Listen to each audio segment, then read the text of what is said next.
اكتبوا ورايا، واللي مش عايز يكتب يسجل، واللي مش عايز يسجل يسمع، واللي مش عايز يسمع داهي عنه ما سمع.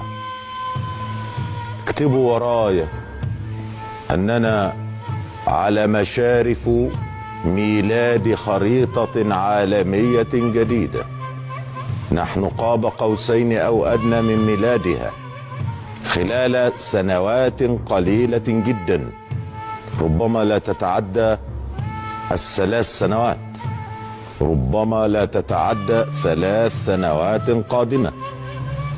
سيشهد العالم خريطة عالمية جديدة.